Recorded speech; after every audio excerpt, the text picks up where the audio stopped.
Retirement planning CFP के exam का एक बहुत इंपॉर्टेंट हिस्सा है। तो इसी के एक इंपॉर्टेंट क्वेश्चन को हम आज सॉल्व करना सीखेंगे। The question is, Neha plans to stop working 20 years from now. She wants her retirement savings to provide inflation adjusted income of 50,000 per year. That means, let's say she's here today, let's say 40 years. She will retire after 20 years. Let's say when she's 60. She wants equivalent income of $50,000 today. So today's cost is $50,000 per year. She wants equivalent of it in her retirement years, which should be inflation adjusted.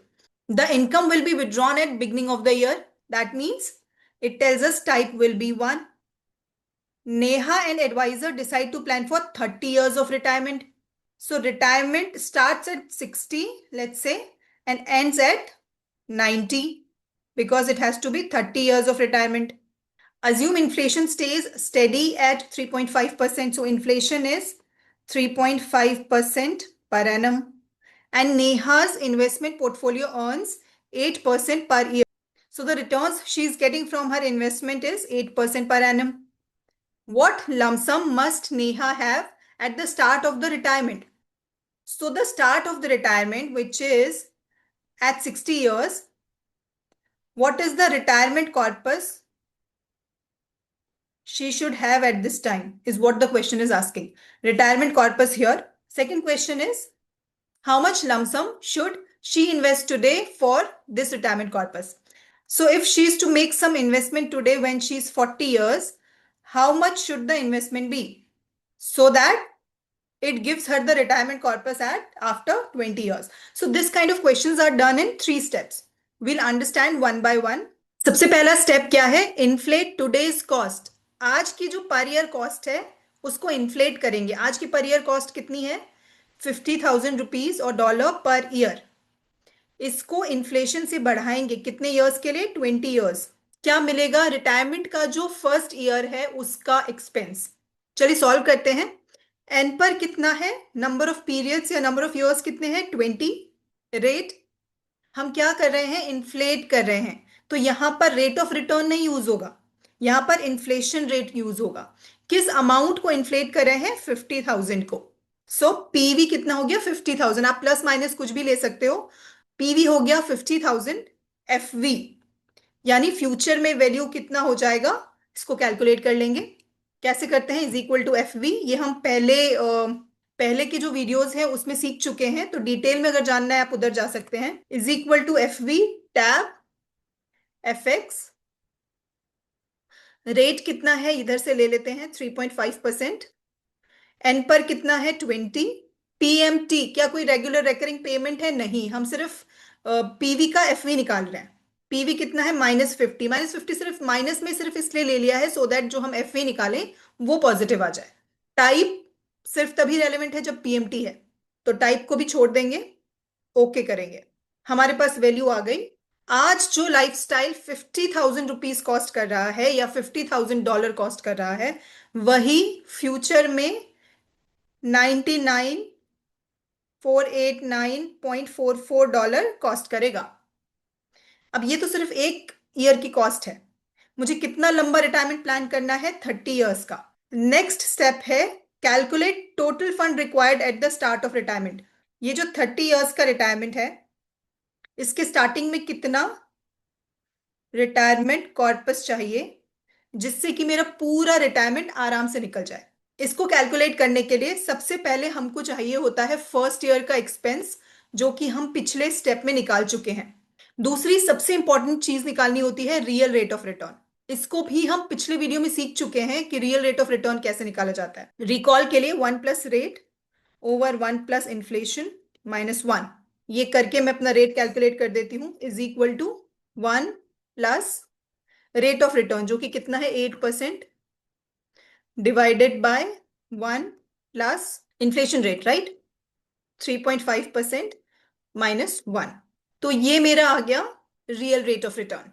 अब फिर से देखो हो क्या रहा है.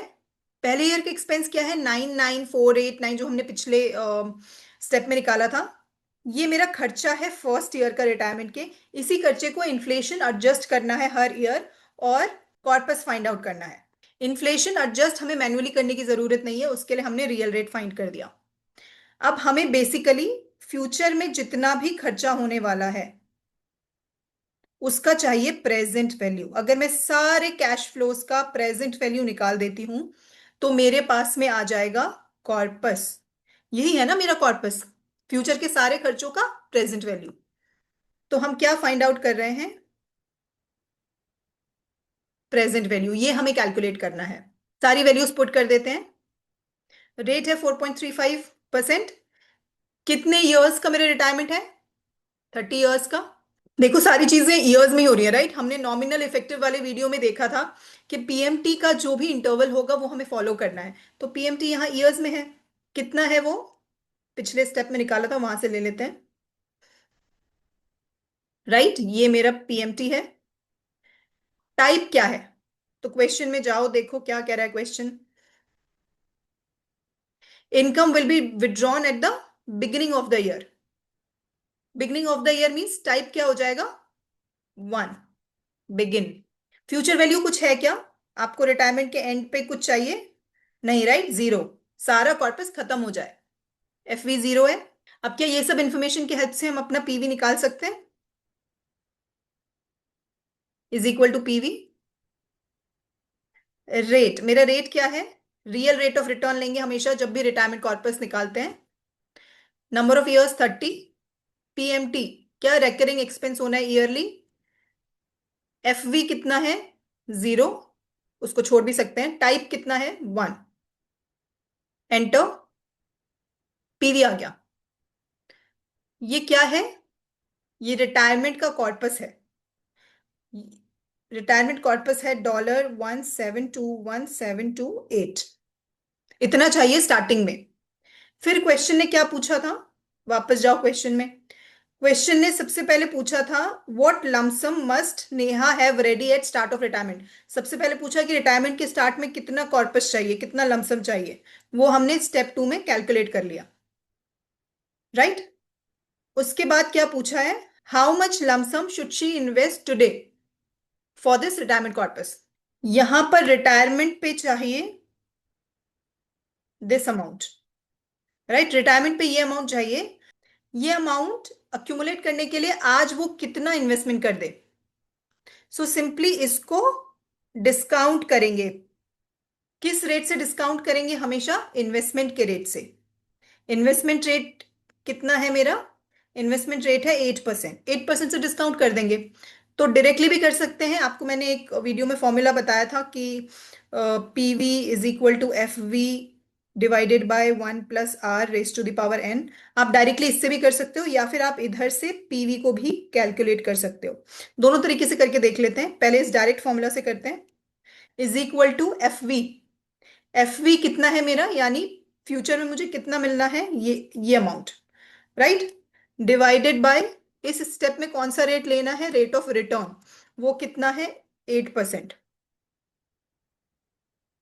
Right. Raise to the power में क्या करना है? कितने साल पीछे आ रहे हैं? 20 इयर्स पीछे आ रहे हैं हम, राइट। यानी आज अगर इतना अमाउंट इन्वेस्ट कर देगी नेहा तो वो ग्रो हो करके 20 इयर्स में हमारा रिटायरमेंट कॉर्पस बन जाएगा। इसी अमाउंट को जो लोग अगर फॉर्मूला नहीं याद करना चाहते हैं, यहां से करके देखते हैं। एन पर हो जाएगा 20। रेट हमारा है 8%। पीवी हमको निकालना है, कैलकुलेट करना है। एफ वी है ये। पीएमटी, क्या कोई पीएमटी की बात हो रही है? नहीं, हम फ्यूचर का प्रेजेंट निकाल रहे हैं, दैट्स इट। टाइप की जरूरत है क्या? नहीं। जब फ्यूचर का प्रेजेंट निकाल रहे हो तो टाइप की जरूरत नहीं होती है, तो ये दोनों हमको नहीं चाहिए। सीधा सीधा पीवी कैलकुलेट कर लेते हैं। Is equal to PV F X. Rate कितना है? 8%। एन पर कितना है? 20। पीएमटी नहीं है, एफ वी ये है। और टाइप की जरूरत नहीं है क्योंकि पीएमटी नहीं है, राइट। ओके किया। देखो सेम वैल्यू आ गई। अब आपके ऊपर है फॉर्मूले से निकालना चाहो या फंक्शन से। एक और चीज हो सकती है, अगर मेरे इन्वेस्टर के पास लमसम पैसा नहीं है इन्वेस्ट करने का, वो एसआईपी करना चाहता है एनुअल, राइट। फिर क्या करेंगे, फ्यूचर अमाउंट तो उसको भी सेम चाहिए, उसके भी जो फ्यूचर की रिक्वायरमेंट है वो यही है, लेकिन मोड ऑफ इन्वेस्टमेंट वो चाहते हैं कि एनुअल एसआईपी हो। कोई नहीं, एनुअल एसआईपी है तो पीएमटी की बात हो रही है, पीएमटी की बात हो रही है तो टाइप आ जाएगा। लेट्स से क्लाइंट को स्टार्ट ऑफ द ईयर से शुरू करनी है तो टाइप 1 हो जाएगा। एन पर सेम है, 20 ईयर्स के बाद चाहिए कॉर्पस। रेट मेरा इन्वेस्टमेंट रेट है 8%। एफ वी ये अमाउंट है कॉर्पस। पीएमटी कैलकुलेट करना है। Type 1 beginning of the year, तो कैलकुलेट करते हैं पीएमटी। रेट है 8%, 20 ईयर्स के बाद कॉर्पस चाहिए। प्रेजेंट वैल्यू कुछ नहीं है, फ्यूचर वैल्यू है मेरा रिटायरमेंट कॉर्पस।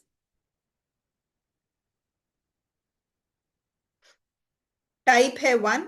ये वो अमाउंट है जो अगर क्लाइंट एनुअली इन्वेस्ट करेगी 8% के रेट पे, तो जो कॉर्पस चाहिए वो मिल जाएगा at the end of 20 years. अच्छा, अब एक और सिचुएशन भी हो सकती है कि क्लाइंट बोल रहे हैं मैं इतना एनुअली नहीं कर सकती, मुझे आप मंथली बता दो कितना इन्वेस्टमेंट होगा, तो इसी को मंथली भी कर सकते हैं। पीएमटी मंथली हो जाएगा। पीएमटी अगर मंथली होना है, आप नॉमिनल और इफेक्टिव वाला वीडियो जाके देख सकते हो। अगर पीएमटी मंथली होगा तो क्या होता है। पीएमटी मंथली है तो हमको रेट भी चाहिए मंथली, और हमको एन पर भी चाहिए मंथली, राइट। एन पर तो बहुत इजीली मंथली हो जाएगा। एन पर जो है वो 20 ईयर्स है, राइट। अब मुझे इसको मंथ्स में कन्वर्ट करना है तो मैं सीधे सीधे 20 × 12 कर दूंगी, तो मेरे मंथ्स आ गए। बहुत आसानी से हो गया, राइट। दिक्कत आएगी जब रेट को कन्वर्ट करना है, तो अगेन रेफरेंस क्या है आपका, नॉमिनल इफेक्टिव वाला वीडियो। कैसे करते हैं, या तो हम नॉमिनल का फंक्शन यूज कर सकते हैं, नॉमिनल रेट निकाल के उसको डिवाइड बाय 12 कर दो, या फिर डायरेक्ट पर मंथ वाला फॉर्मूला यूज कर लो, 1 + rate raise to the power 1/12 -1। ये सब समझा रखा है पहले के वीडियो में, राइट। तो रेट कितना हो जाएगा, 1 + 8% रेज टू द पावर 1/12 -1। ये आ गया पर मंथ रेट, राइट। सो अभी सब मंथली हो गया है, मेरा एन पर मंथली हो गया है, रेट मंथली हो गया है। बाकी मुझे क्या क्या चीजें दी हुई हैं, एन पर rate, F V, F V है retirement corpus. Type again if nothing is given by default 1, type 1 है। चलिए निकालते हैं पीएमटी जो कि मंथली है, मंथली सिर्फ निकाल रहे हैं अभी हम। पीएमटी रेट क्या है, मंथली रेट, मंथली एन पर, पीवी कुछ नहीं है, F V is this, F V is this, right. Type is 1, यानी कि मंथली एसआईपी 3006 रुपीज की क्लाइंट कर सकते हैं अगर उन्हें रिटायरमेंट कॉर्पस चाहिए 17,21,728 का। आई होप आपको समझ में आया होगा। थोड़ा सा डिफिकल्ट लग सकता है, एक बार और देख लीजिएगा। कोई भी क्वेरी हो, कुछ समझ में ना आया हो तो कमेंट में बताएं। अगर आपको लगता है कि आपको इस तरीके के प्रैक्टिस क्वेश्चंस चाहिए तो कमेंट प्रैक्टिस। अगर लगता है कि ऐसे वीडियो और चाहिए अभी रिटायरमेंट प्लानिंग पे, एजुकेशन प्लानिंग पे, तो कमेंट प्लानिंग, मैं एक और वीडियो बना दूंगी जिसमें यही स्टेप हम एजुकेशन प्लानिंग के लिए यूज करेंगे। Do like, subscribe and share, and bye for now.